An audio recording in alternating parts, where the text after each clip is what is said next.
भाजपा का मिशन 2024 के लिए सीट पर स्वाट प्लान, ये बड़ी खबर सामने आ रही है। लखनऊ से बता दें, लोकसभा की हर विधानसभा सीट का विश्लेषण किया जा रहा है। हर सीट पर ताकत, कमजोरी, अवसर, खतरों को शामिल किया गया। प्लान के तहत पार्टी तय करेगी चुनाव का रोड मैप। महाजन संपर्क अभियान के तहत लोगों में पैठ बनाने की तैयारी में है भारतीय जनता पार्टी। भाजपा का मिशन 2024 के लिए सीट पर स्वाट प्लान, लोकसभा की हर विधानसभा सीट का विश्लेषण किया जा रहा है। हर सीट पर ताकत, कमजोरी, अवसर, खतरों को शामिल किया गया है। प्लान के तहत पार्टी तय करेगी चुनाव का रोड मैप। महाजन संपर्क अभियान के तहत लोगों में पैठ बनाने की तैयारी में है भारतीय जनता पार्टी। और इस खबर पर हमारे सहयोगी विवांशु हमसे जुड़ चुके हैं। विवांशु, भारतीय जनता पार्टी लगातार रणनीति बनाने में लगी हुई है, अब सीटों पर स्वाट प्लान बना रही है। बिल्कुल, आपको बता दें कि 2024 के लोकसभा चुनाव में जुटी भारतीय जनता पार्टी लगातार कहीं ना कहीं चुनाव अभियान के माध्यम से जनता के बीच जाकर, जहां एक तरफ केंद्र सरकार और जिन राज्यों में भाजपा की सरकार है उसकी उपलब्धियों को गिना रहे हैं, वही बीजेपी लगातार 2024 को लेकर रोड मैप भी तैयार कर रही है। आपको बता दें कि भारतीय जनता पार्टी की तरफ से कहीं ना कहीं अगर देखा जाए तो हर एक देश के लोकसभा क्षेत्रों में जितनी विधानसभाएं आती है, वहां पर पार्टी के साथ कहीं ना कहीं तमाम जो पार्टी के प्रस्तावक हैं और बात करें तो पार्टी के कहीं ना कहीं जो तमाम जिम्मेदार हैं, और अगर देखा जाए तो पर्यवेक्षक के हाथों में प्लान की जिम्मेदारी होगी पड़ी हुई। और विधानसभा वार तरीके से क्या स्थिति रही है विधानसभा चुनाव में, लोकसभा चुनाव में क्या कमियां रही है, पार्टी के हाथ में नहीं आ रही है, खासकर उन चीजों पर कमियों को निकाल कर और भारतीय जनता पार्टी के केंद्रीय नेतृत्व को सौंपना होगा। इससे साफ है कि बीजेपी मिशन 80 के तहत जहां उत्तर प्रदेश के अंदर में 80 सीटों को अपने पाले में करने के लिए हर एक प्रयास कर रही है, वही अगर बात की जाए तो उत्तर प्रदेश की जिन सीटों पर हार हुई है, साथ ही साथ देश के अंदर में 160 सीटों पर 2019 के चुनाव में भारतीय जनता पार्टी के एनडीए को कहीं ना कहीं हार मिली थी। तो ऐसे सीटों पर के साथ साथ लगभग जो भी देश के अंदर में एक लगभग 543 के करीब सीटें हैं, वहां पर विधानसभावार तरीके से समीक्षा कर रही है भारतीय जनता पार्टी आने वाले दिनों में। अगर बात की जाए तो इस समीक्षा के बाद से जो कमियां रहेंगी उसको दुरुस्त करके, उसको कहीं ना कहीं डैमेज कंट्रोल करके और आगामी लोकसभा चुनाव को अपने पाले में करने के लिए एक फैसला भारतीय जनता पार्टी की तरफ से अपनाया गया है। विवांशु, जिस तरह हर विधानसभा सीट का विश्लेषण किया जा रहा है और महाजनसंपर्क अभियान के जरिए लोगों में पैठ बनाने की कोशिश कर रही है भारतीय जनता पार्टी, इसमें कितनी कामयाब होगी और आगामी चुनाव में इसका कितना फायदा मिल सकता है भारतीय जनता पार्टी को? निश्चित तौर से भारतीय जनता पार्टी जो कि हमेशा चुनावी मोड में रहने वाला राजनीतिक दल है, अगर देखा जाए तो तमाम अपने करने के महाजनसंपर्क अभियान चला है, जिसके जरिए अपने निष्क्रिय सांसदों का कहीं ना कहीं सर्वे की है बीजेपी। और इस प्लान के बाद से अगर देखा जाए तो क्या लाभ होगा, क्या हानि होगी, तो साफ तौर से अगर देखें तो लोकसभा चुनाव के नतीजों के बाद साफ होगा। मगर उससे ठीक पहले 5 राज्यों में विधानसभा चुनाव है, तो वहाँ 5 राज्यों में कहीं ना कहीं एक सेमीफाइनल के तौर पर देखा जा रहा है। अगर बात की जाए तो छत्तीसगढ़ और राजस्थान, मध्य प्रदेश समेत 2 राज्यों में और चुनाव है, और 5 राज्यों के चुनाव के बाद बीजेपी कहीं ना कहीं कई ऐसे फेरबदल भी करेगी केंद्रीय नेतृत्व में, जिससे नतीजों के बाद ये कहीं ना कहीं फेरबदल देखने को मिलेगा। और बात करें तो आने वाले दिनों में उत्तर प्रदेश के 40 जिलों के जिलाध्यक्षों के नाम के बदलने का सिलसिला जो है वो तेज हो चुका है। जी, धन्यवाद विवांशु से जुड़ने के लिए, तमाम जानकारियों के लिए।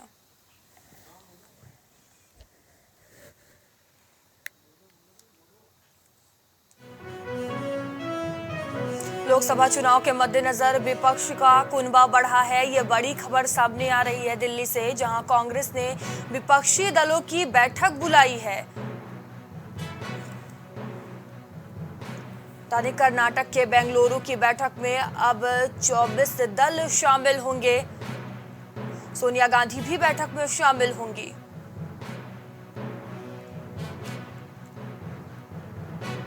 पटना की बैठक में करीब 16 दल शामिल हुए थे।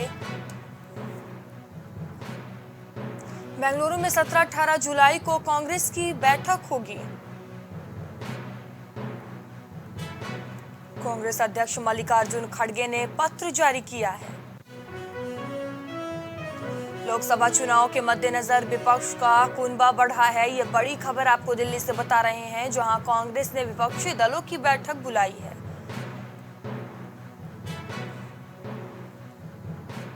कर्नाटक के बेंगलुरु की बैठक में अब 24 दल शामिल होंगे।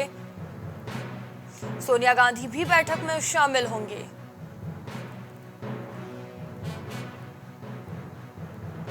पटना की बैठक में करीब 16 दल शामिल हुए थे। बेंगलुरु में 17-18 जुलाई को कांग्रेस की बैठक होगी। कांग्रेस अध्यक्ष मल्लिकार्जुन खड़गे ने पत्र जारी किया है। लोकसभा चुनाव के मद्देनजर विपक्ष का कुनबा बढ़ा हुआ है। बड़ी खबर आपको बता रहे हैं दिल्ली से, जहां कांग्रेस ने विपक्षी दलों की बैठक बुलाई है।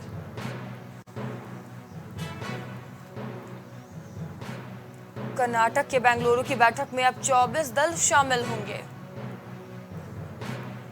सोनिया गांधी भी बैठक में शामिल होंगी।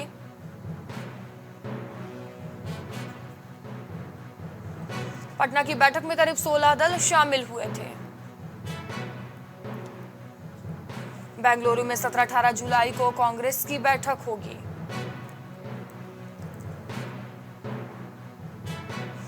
कांग्रेस अध्यक्ष मल्लिकार्जुन खड़गे ने पत्र जारी किया है।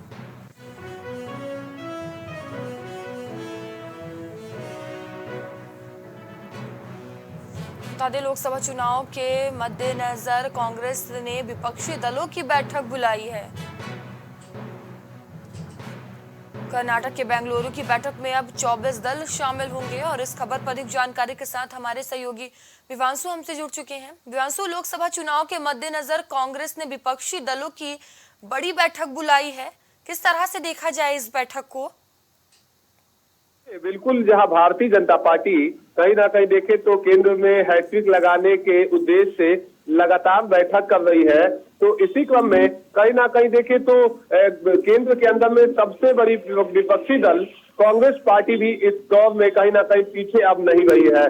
जहां आपने देखा कि बीते दिन पटना के अंदर में एक बड़ी बैठक होती है विपक्षी दलों की, जिसमें 15 दलों के लगभग 30 नेता सम्मिलित होते हैं और उनका साफ उद्देश्य रहता है कि केंद्र सरकार में कैसे भारतीय जनता पार्टी को फिर सरकार बनाने से रोका जाए। उसी क्रम में आपको बताएं कि पहली बैठक संपन्न हुई, जिसमें तय किया गया कि सभी दल एक स्वर में कहीं ना कहीं बोलते हुए नजर आएंगे। तो अगर बात की जाए तो उसके ठीक बाद ये मीटिंग के अंदर में तय किया गया था कि हर महीने जो अलग अलग प्रदेश होंगे वहां पर ये बैठक आयोजित की जाएगी। उसी को मैं आपको बताया कि ये बैठक अब हिमाचल में होने वाली थी, मगर हिमाचल की स्थिति कहीं ना कहीं भारी बरसात और भूस्खलन से कहीं ना कहीं वहां ये बैठक आयोजित नहीं की जा रही है। अगर बात की जाए तो अब इस बैठक को कर्नाटक के बेंगलुरु में आयोजित की जा रही है। 17 से 18 जुलाई को ये बैठक आयोजित होगी, जिसकी अगुवाई कांग्रेस के राष्ट्रीय अध्यक्ष मल्लिकार्जुन खड़गे करेंगे।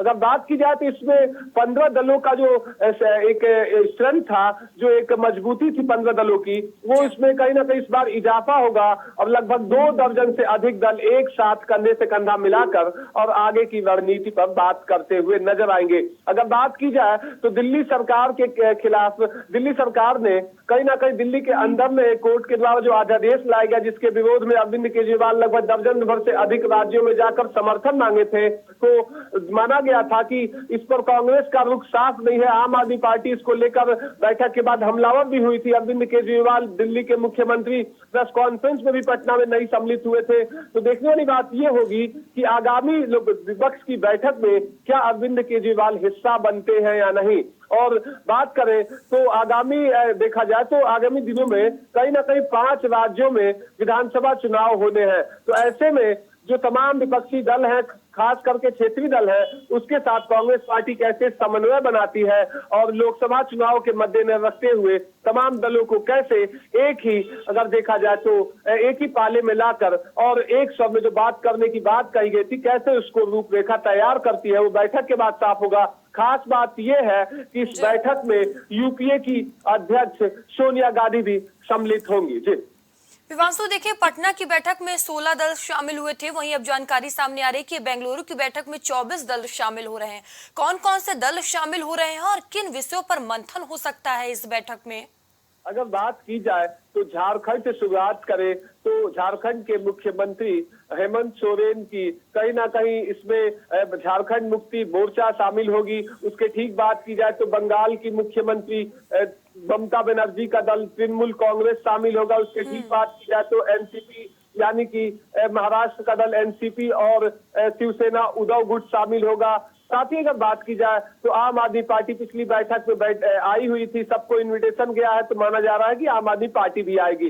वहीं उत्तर प्रदेश से समाजवादी पार्टी के राष्ट्रीय अध्यक्ष अखिलेश यादव इसमें सम्मिलित होंगे और बीते दिन जयंत कहीं ना कहीं भाजपा से नजदीकियों को नकारते हुए और विपक्ष की बैठक में सम्मिलित होने की बात कहे थे, तो माना जा रहा है कि उत्तर प्रदेश से आरएलडी चीफ जयंत चौधरी भी इस बैठक में शामिल होंगे। उसके ठीक बाद अगर बात की जाए तो कश्मीर से उमर अब्दुल्ला और साथ ही साथ पीडीपी की मुफ्ती भी शामिल होंगी। महबूबा मुफ्ती के शामिल होने से ये साफ है कि कहीं ना कहीं जो उमर अब्दुल्ला की पार्टी और महबूबा मुफ्ती की पार्टी में जो अनबन चल रही थी, वो इस बैठक में कहीं ना कहीं एक साथ बैठने से साफ हो जाएगी। उसके ठीक बाद अगर बात की जाए तो ऐसे करके लगभग 2 दर्जन से अधिक दल इस बैठक में शामिल होंगे। अब देखने वाली बात ये होगी कि किस मुद्दे पर बात की जाती है, क्योंकि पूर्व की बैठक में कैसे रोका जाए, कैसे एक स्वर में बात किया जाए, इसको लेकर चर्चा की गई थी। और पूर्व की बैठक बिहार के मुख्यमंत्री नीतीश कुमार के द्वारा आयोजित की गई थी और ये बैठक अगर बात करें तो कांग्रेस के राष्ट्रीय अध्यक्ष मल्लिकार्जुन खड़गे के द्वारा आयोजित की जा रही है। देखने वाली बात यह होगी कि इस बैठक के बाद विपक्षी दलों का क्या स्वर रहता है। जी धन्यवाद हमसे जुड़ने के लिए, तमाम जानकारियों के लिए।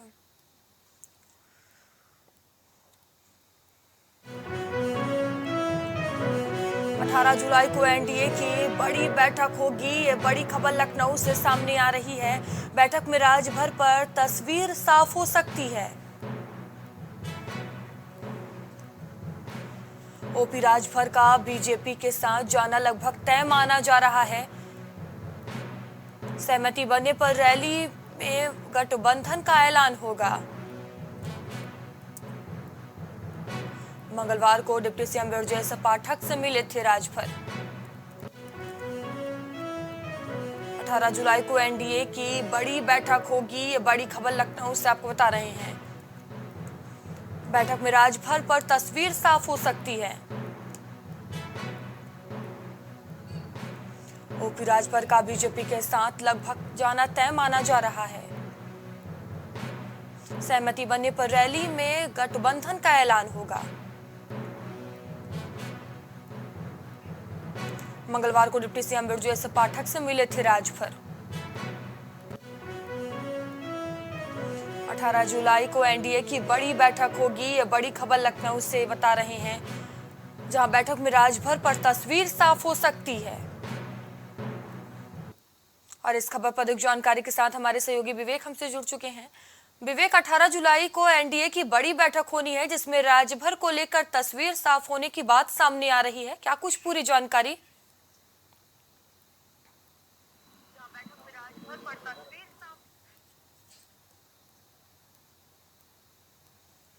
बता दें कि लोकसभा चुनाव को देखते हुए लगातार सियासत गरमाती हुई नजर आ रही है, जहां ओपी राजभर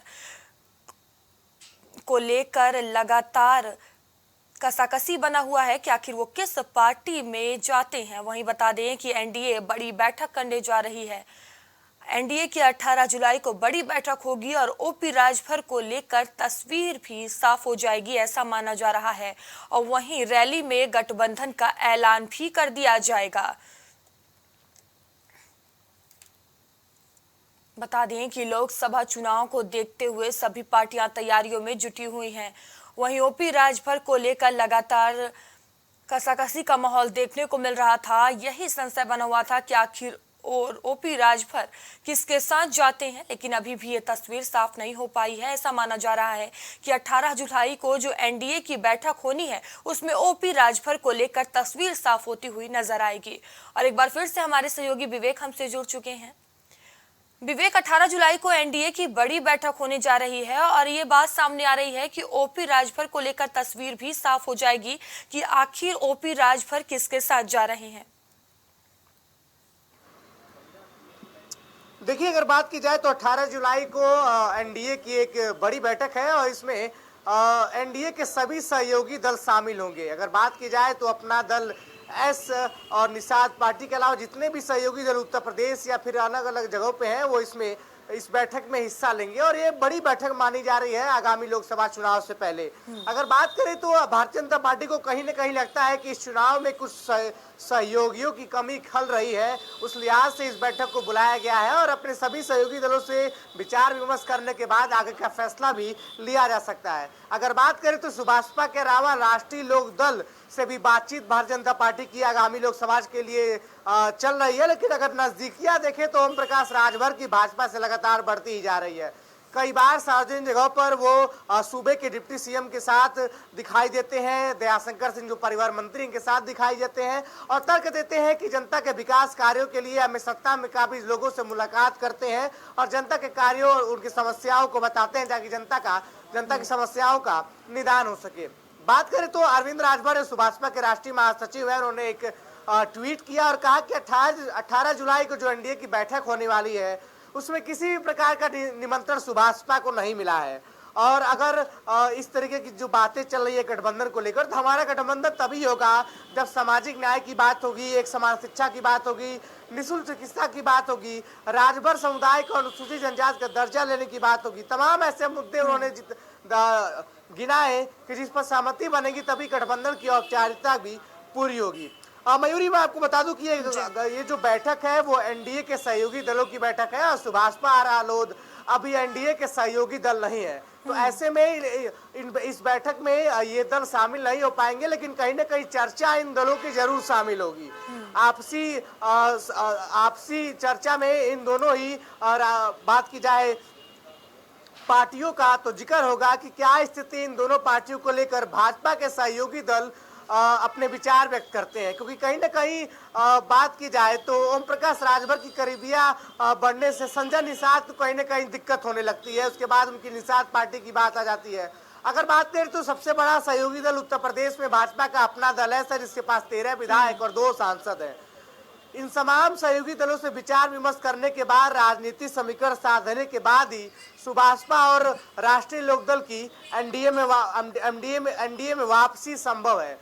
खैर, फिलहाल ये दोनों दल इस बैठक में शामिल तो नहीं होंगे, लेकिन इन दोनों की चर्चाएं इस बैठक में जरूर गर्म रहेंगी। जी विवेक, ये तो बैठक के बाद पता चलेगा कि आखिर क्या होता है। बहुत बहुत धन्यवाद आपका हमसे जुड़ने के लिए। तो बता दें कि लोकसभा चुनाव को देखते हुए भारतीय जनता पार्टी कोई भी कसर नहीं छोड़ रही है। वहीं ओपी राजभर को लेकर लगातार कसाकसी का माहौल बना हुआ था, वहीं अब एनडीए 18 जुलाई को बड़ी बैठक करने जा रही है अपने तमाम सहयोगी दल के साथ। वहीं ये भी बात सामने आ रही है कि ओपी राजभर को लेकर 18 जुलाई को तस्वीरें भी साफ हो जाएंगी।